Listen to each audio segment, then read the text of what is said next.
সরকার ও প্রশাসনের অনিয়ম দুর্নীতির প্রতিবাদে রোববার দুপুরে দুর্নীতি দমন কমিশনের সামনে প্রতিবাদ সমাবেশ করে যুব অধিকার পরিষদ। সম্প্রতি দুই উপদেষ্টার এপিএস এর দুর্নীতির প্রতিবাদে মার্চ টু দুদক কর্মসূচি পালন করে সংগঠনটি। পরে একটি প্রতিনিধি দল দুদকের চেয়ারম্যানের সঙ্গে সাক্ষাৎ করে। নেতারা জানান, আগামী 15 দিনের মধ্যে দুই উপদেষ্টার এপিএস এর দুর্নীতির তদন্ত ও গ্রেফতারের দাবি জানিয়েছে তারা। যে উপদেষ্টারা রয়েছেন তাদের এপিএসরা দুর্নীতিতে জড়িয়ে পড়ছে। এনসিপির বিভিন্ন তানভীর নামে নতুন দরবেশের উদ্ভব ঘটছে, যারা শুধুমাত্র বই ছাপিয়ে 400 কোটি টাকা মেরে দিচ্ছে।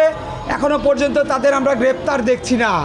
তাদের বিরুদ্ধে তদন্তের কোনো কার্যকরী এখনো পর্যন্ত দৃশ্যমান কোনো কিছু আমরা দেখতে পাইনি। এটি উদ্বেগের সঙ্গে লক্ষ্য করছি।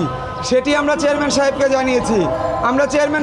জানিয়েছি 15 দিনের মধ্যে যদি তাদের তদন্ত শেষ না করে, গ্রেপ্তার না করে, তাহলে আমরা কঠোর কর্মসূচি দিতে বাধ্য হব এবং সেই কর্মসূচি হবে প্রধান উপদেষ্টার কার্যালয় ঘেরাও। তখন শুধু যুব অধিকার পরিষদ না, তখন ছাত্র যুব গণ থেকে শুরু করে শ্রমিক অধিকার পরিষদ থেকে শুরু করে সারা দেশ থেকে নেতাকর্মীরা আসবে এবং সারা দেশ থেকে নেতাকর্মীরা এসে প্রধান উপদেষ্টার কার্যালয় ঘেরাও করবে। এই বিষয়ে দুদক মহাপরিচালক বলেন, দুই উপদেষ্টার এপিএস ও পিওর দুর্নীতির অভিযোগ আমলে নিয়ে গোয়েন্দা কার্যক্রম শুরু করা হয়েছে। এই বিষয়ে আমাদের নজরে এসেছে এবং আমরা এই বিষয়ে কাজ করছি এবং দুর্নীতি দমন কমিশন এই জাতীয় যে কোনো ধরনের অভিযোগের বিষয়ে অত্যন্ত সচেতন আছে এবং আমরা এই নিয়ে কাজ করছি।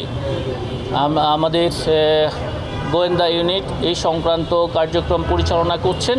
এদিকে 1000 কোটি টাকা আত্মসাতের অভিযোগে পাসপোর্ট প্রকল্পের সাবেক পরিচালক ব্রিগেডিয়ার জেনারেল মোহাম্মদ সাআদাত হোসেন ও সাবেক উপপরিচালক লেফটেন্যান্ট কর্নেল মোহাম্মদ হোসেন সহ সংশ্লিষ্টদের বিরুদ্ধে অনুসন্ধান শুরু করেছে দুদক। এই সংক্রান্ত কার্যক্রম পরিচালনা 4 কোটি টাকার অবৈধ সম্পদ অর্জন ও 40 কোটি টাকার অস্বাভাবিক লেনদেনের অভিযোগে ময়মনসিংহ 11 আসনের সাবেক এমপি কাজিমুদ্দিন আহমেদের বিরুদ্ধে মামলা করেছে দুদক। একই সঙ্গে তার স্ত্রীর বিরুদ্ধে সম্পদ বিবরণী দাখিলের নোটিশ দিয়েছে সংস্থাটি। ফজলে আদিত্য, দেশ টিভি, ঢাকা।